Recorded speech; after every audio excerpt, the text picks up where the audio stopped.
नमस्कार दोस्तों, ज्योतिषम चैनल में आपका स्वागत है।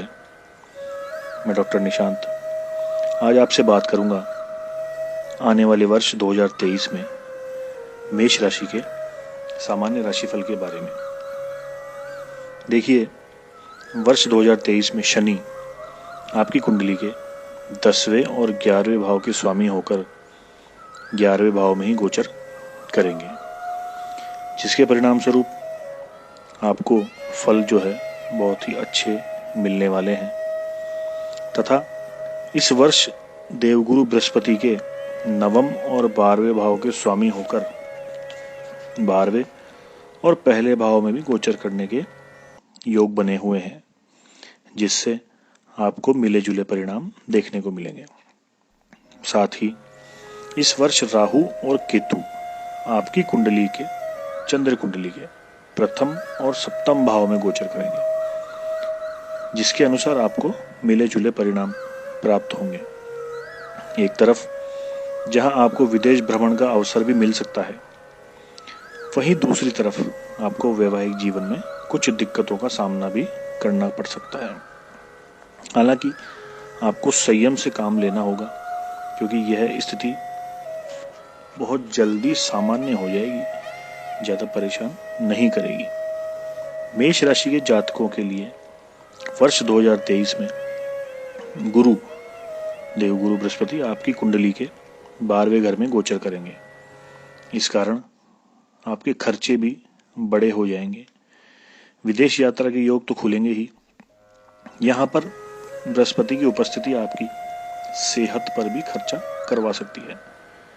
9वें और 12वें भाव के स्वामी होने की वजह से इस वर्ष कुछ समय के लिए आपका भाग्य साथ नहीं देगा, लेकिन यह समय बहुत छोटा होगा, इसलिए चिंता करने जैसी कोई बात नहीं है।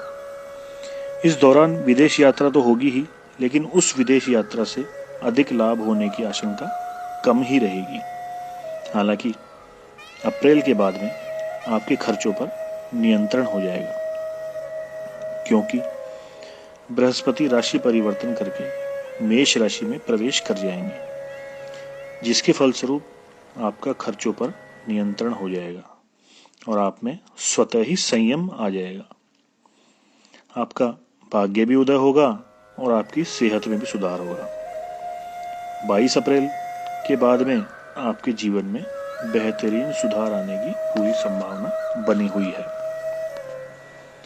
जो लोग पिछले 1 वर्ष से शारीरिक कष्ट और आर्थिक हानि से जूझ रहे थे, उनको इस परिवर्तन से बहुत राहत मिल जाएगी। जो लोग शादी के लिए पार्टनर तलाश रहे हैं, उनकी तलाश भी पूरी हो सकती है। 20 सितंबर से पहले उनकी शादी फिक्स हो सकती है। बहुत अच्छे चांस बने हुए हैं, क्योंकि गुरु की दृष्टि सप्तम भाव पर पड़ेगी, तो उसका शुभ फल जरूर मिलेगा। जो लोग पार्टनरशिप में कोई काम करना चाहते हैं, उनके लिए यह समय बहुत ही बेहतरीन रहेगा।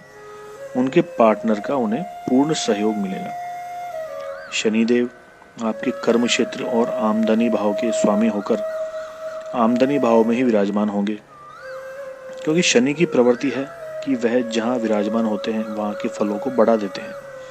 इसलिए शनि इस वर्ष आपके इच्छा पूर्ति के स्थान पर रहेंगे, जिसके फलस्वरूप आपको इच्छाएं पूर्ण होगी तथा आमदनी के नए संसाधन प्राप्त होंगे। जो व्यक्ति नौकरी ढूंढ रहे हैं, उन्हें इस वर्ष नौकरी तो प्राप्त होगी ही, और जो जातक कोई नया व्यापार शुरू करना चाहते हैं, वर्ष 2023 में उनके नए व्यापार शुरू होने के भी बहुत अच्छे चांस बने हुए हैं।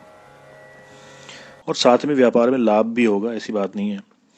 इस वर्ष शनि की स्थिति बेहद लाभकारी होने के कारण आपको अत्यधिक धन लाभ भी प्राप्त हो सकता है। आपके जीवन में स्थिरता तो आएगी ही। जो जातक अपने व्यापार या नौकरी की स्थिरता से परेशान थे, उन्हें इस वर्ष में लाभ जरूर प्राप्त होगा, स्थिरता भी प्राप्त होगी, स्टेबल हो जाएंगे जॉब में।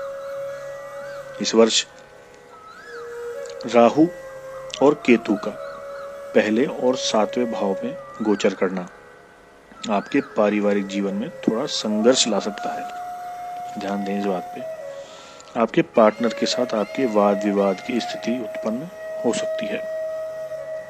आपके बीच कुछ ऐसी गलतफहमियां जन्म ले सकती है जिनको अगर आप तूल देते हैं तो वह आगे बढ़कर बहुत बड़ी समस्या उत्पन्न कर देगी और आपस में मनमुटाव हो जाएगा। मिसअंडरस्टैंडिंग कहते हैं जिसे, कि एक तो अपनी बात समझा नहीं पाता है दूसरे को और दूसरा उसकी बात समझ नहीं पाता है, या फिर अपने मन में ही कहानियां बना करके और उस वातावरण को बड़ा कर देता है, राई का पहाड़ बना देता है। राहु केतु का यही काम होता है, डिवाइड करना। एक दूसरे में कुछ गैप होता है और आपस में एक दूसरे के सीक्रेट्स है ना, वो भी शेयर नहीं करते हैं। अपने मन में ही सोचने लग जाते हैं कि इन्होंने ऐसा किया तो ऐसा हुआ होगा, वैसा हुआ होगा, ये हुआ होगा, वो हुआ होगा, जबकि ऐसा कुछ नहीं होता, सिर्फ वहम होता है। इसलिए इसमें आपको किसी भी तरह का वाद विवाद में नहीं पड़ना है। अगर कोई झगड़ा भी होता है तो आप उसे कुछ समय के लिए सोच लें कि ग्रह स्थिति की वजह से है, इसलिए आपको आगे कोई स्टेप नहीं लेना है, घर छोड़ करके नहीं जाना है या अपनी पत्नी को घर से नहीं निकालना है। ये बहुत ध्यान रखने वाली बात है, क्योंकि अगर पत्नी चली गई तो फिर वो अपने मन से वापस नहीं आएगी या फिर आप लेने नहीं जा पाओगे। ठीक है। इसके साथ ही आपको विदेश गमन के अवसर तो जरूर प्राप्त होंगे तथा यह अवधि व्यापार और नौकरी के लिए भी अत्यधिक लाभकारी रहने वाली है, क्योंकि राहु केतु इस वर्ष अक्टूबर तक आपको धन वृद्धि तो अवश्य ही देंगे। राहु की उपस्थिति मेष राशि में होने की वजह से आपके चंद्र राहु से पीड़ित रहेंगे। चंद्र राहु ग्रहण योग होता है, यह आपको कुछ समय की पीड़ा जरूर देगा, जिस कारण इस वर्ष आपका मन परेशान रह सकता है। आपको अपनी माता को लेकर भी चिंता बन सकती है, या आपके माता की वजह से आपके शादीशुदा जीवन में कुछ परेशानियां, कुछ मिसअंडरस्टैंडिंग हो सकती है। इस वर्ष आपको एक विशेष बात का ध्यान रखना है कि आपको अपना धन किसी को भी उधार नहीं देना है। मेष राशि वाले ध्यान दें, अन्यथा आपका धन फंस सकता है, वापस आने के चांस बहुत कम है और आर्थिक नुकसान होने की पूरी संभावना बनी हुई है। इस वर्ष अक्टूबर तक आपको शारीरिक कष्टों का भी सामना करना पड़ सकता है और शारीरिक समस्याओं के चलते आपका धन भी खर्च हो सकता है, परंतु अक्टूबर के बाद स्थिति सामान्य हो जाएगी।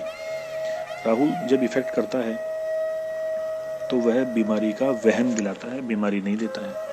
आपको लगेगा कि आपके शरीर में कोई परेशानी है और आप चेकअप कराने जाएंगे, डॉक्टर टेस्ट लिखेगा, टेस्ट कराने जाएंगे, टेस्ट में सब नॉर्मल आएगा, डॉक्टर बोलेगा मैं किस चीज़ की दवाई दूं, आपको खांसी जुकाम की या नॉर्मल दर्द की दवाई दे करके रवाना कर देगा और कुछ टाइम बाद आप ठीक हो जाएंगे। फिर उसके बाद कुछ टाइम ऐसा लगेगा कि मेरे कुछ हो रहा है। यही प्रभाव होता है राहु का। इसके साथ ही जो जातक विवाह के योग्य हो चुके हैं उनके लिए भी इस वर्ष के अंतिम 2 माह लाभकारी रहेंगे। नवंबर दिसंबर में उनका विवाह तय होना पक्का है, संभावनाएं पूरी बनी हुई है। आप अपना प्रयास वर्ष के आरंभ से ही शुरू कर दें, अंत का इंतजार ना करें, क्योंकि योग में आपको फेरे लेने हैं या फिर आपको लड़की ढूंढनी है, ये आपको तय करना है। इसलिए लड़की ढूंढ करके पहले से रखें, फिक्स करके रखें और नवंबर दिसंबर में जब विवाह के योग आएंगे तो उस समय आप फेरे लें, विवाह करें, वैवाहिक जीवन का आरंभ करें, तो आपके लिए वो योग सफल होंगे, सिद्ध हो जाएंगे आपके लिए। चैनल को सब्सक्राइब जरूर करें, बेल आइकन प्रेस करके ऑल पे क्लिक करें ताकि आगे मेष राशि से संबंधित जो प्रेम राशिफल है, करियर का राशिफल है, वित्त का राशिफल है और पारिवारिक बातों से संबंधित जो राशिफल है उसके नोटिफिकेशन आपको मिलते रहें। और इसके अलावा ज्योतिष से संबंधित अनेक जानकारियां आपको प्राप्त होती रहे। धन्यवाद।